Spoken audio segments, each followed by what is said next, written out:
சந்தர்ப்பவாதி ஆதவ் அர்ஜுனாவுக்கு நாவடக்கம் தேவை என முன்னாள் அமைச்சர் கே.பி. முனுசாமி காட்டம் தெரிவித்துள்ளார். இது தொடர்பாக அவர் எடுத்த பேட்டியை மினிடாக்ஸ் பகுதியில் பார்க்கலாம்.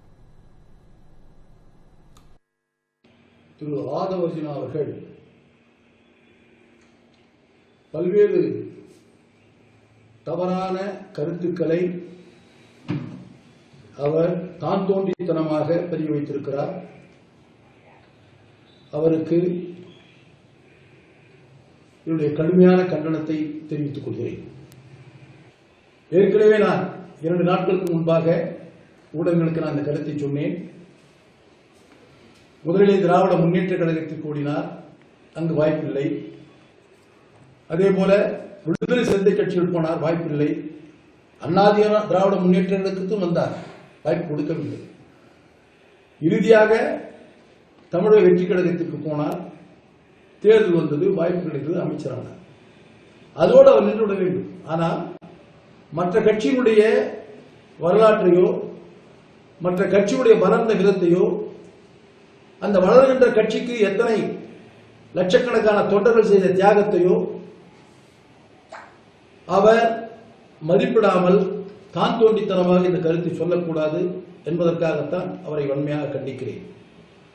காரணம், ஒவ்வொரு அனைத்து இந்திய அண்ணா திராவிட முன்னேற்ற கழக தொண்டனும் வாக்களித்துதான் தமிழக வெற்றி கழகம் வெற்றி பெற்றது என்று கூச்சப்படாமல் வெட்கப்படாமல் இந்த கருத்தை சொல்கிறார்.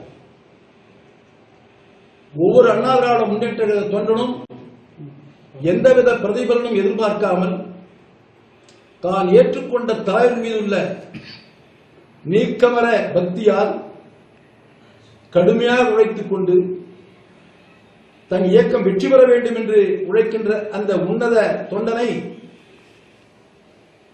இந்த சந்தர்ப்பவாதி கொச்சைப்படுத்துகிறார். இதோடு அவர் நிறுத்திக் கொள்ள வேண்டும்.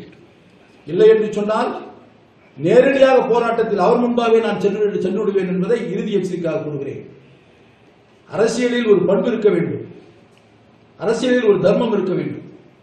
அதை விடுத்துவிட்டு தனக்கு வாய்ப்பு கிடைக்கிறது என்பதற்காக எதையாவது சொல்லிக் கொண்டிருக்க கூடாது. அதே போல இன்னொரு கருத்தை என்னுடைய பொதுச் செயலாளரை பற்றி கூறியிருக்கிறார். பேப்பரிலே தான் பொதுச் செயலாளர் என்று சொல்லுகிறார். நாவடக்க வேண்டும் திரு ஆதவ் அர்ஜுனா அவர்களே, நாவடக்க வேண்டும். உன்னை போல் பல கட்சிக்கு சென்று பதவி சுகம் அனுபவித்துள்ள என்னுடைய பொதுச் செயலாளர் 72 கட்சியில் இணைந்தவர். கிட்டத்தட்ட 54 ஆண்டு காலமாக ஒரே இயக்கத்தில் ஒரு தொண்டனாக, ஒரு கிளைக்கழக செயலாளராக, ஒரு ஒன்றிய செயலாளராக, மாவட்ட கழக செயலாளராக, சட்டமன்ற உறுப்பினராக, நாடாளுமன்ற உறுப்பினராக, அமைச்சராக, கழகத்தினுடைய உயர் பதவிகளில் பல்வேறு பதவிகளில் வகித்து இருவரும் தலைவரிடத்திலே நம்பிக்கைக்குரியவராக வந்த பின்பு புரட்சி தலைவி அம்மா அவர்கள் இருக்கின்ற வரை மறைகின்ற வரை ஒரு நம்பிக்கைக்குரிய ஒரு தொண்டனாக தேர்ந்தவர்.